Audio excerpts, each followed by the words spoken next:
আসসালামু আলাইকুম। মানে কৃষকের যে অবস্থা, মর্মান্তিক অবস্থা, তো এই অবস্থায় কৃষকের মনোবল কেমন আমরা মানে কৃষকদের কাছে শুনি যে তাদের কি অবস্থা, কিভাবে তারা অবহেলিত, তাদের কাছে শোনা যায়। ভাই, বর্তমানে কৃষকের কি অবস্থা? সালাম আলাইকুম। ভাই, কৃষকের অবস্থা খুব ভালো নয়, পরিস্থিতি ভালো নয়। এই মুহূর্তে যে কৃষকের দ্রব্যমূল্যের ফসলের দাম নেই, যেমন আলুর দাম বা কীটনাশক ওষুধের দাম বেশি, সারের দাম বেশি। শুধু খালি রাজনীতিবিদেরা শুধু রাজনীতিতে ব্যস্ত, মানে ক্ষমতায় ব্যস্ত।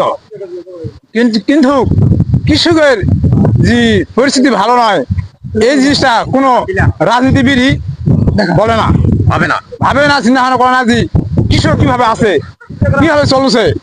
এই খবরটা কোনো এমপি, মন্ত্রী বা উপদেষ্টারা কেউ এই চিন্তা ভাবনা করে না বা এই কথা করে না।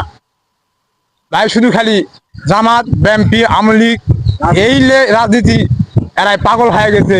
ইটের রাজনীতি, ইটের রাজনীতি, ক্ষমতা বাহার, ইটের ক্ষমতা দেখায়, ইটের রাজনীতির কথা কথা হয় না। এই পরিস্থিতি হয়ে গেছে ভাই। আর কি বলবো, এই দেশের ক্ষমতা, এই দেশের অবস্থা এমন পরিস্থিতি হয়ে গেছে। এই যেমন ধরে নাও, রাস্তাঘাটে বেড়ালে নারী নির্যাতন বা খুন, ধর্ষণ, এই জিনিসগুলা ঠিকই আছে। কোনো সরকার বা কোনো মন্ত্রী এই জিনিসগুলা চাপে রাখতে পারে না। তাই আমি আমার বক্তব্য বর্তমান এই জায়গায় শেষ করলাম। সুপ্রিয় দর্শক শ্রোতা, তো বাংলাদেশে হচ্ছে সৈনিকের মধ্যে প্রধান সৈনিক হলে কৃষক। তো এই কৃষকেরা ন্যায্য মূল্য পায় না, এরা কোনো দামও পায় না। উচ্চ মহলের লোকেরা চেয়ার বসে থাকে, সবকিছু মানে দেখশন করে। কৃষকের কোনো মানে চিন্তা ভাবনা নাই। কীটনাশকের দাম বৃদ্ধি, আলুর দাম নাই, ফসলের কোনো দাম পায় না, কোনো মূল্য নাই। এ নিয়ে আমরা একটা চাচার সাথে গল্প করবো। মানে মানে চাচা কি বলে শোনেন, আর মনের ভাবটা কি বা কিভাবে ভাব প্রকাশ করে দেখেন। চাচা এই কৃষকের মানে এটা প্রচার হবে দেখে চাচার মন খারাপ, কারণ আমাদের কোনো মূল্যই নাই, তো আমরা সেখানে কথা বলে কি করবো। তো জাস্ট এই বলে শেষ করলাম।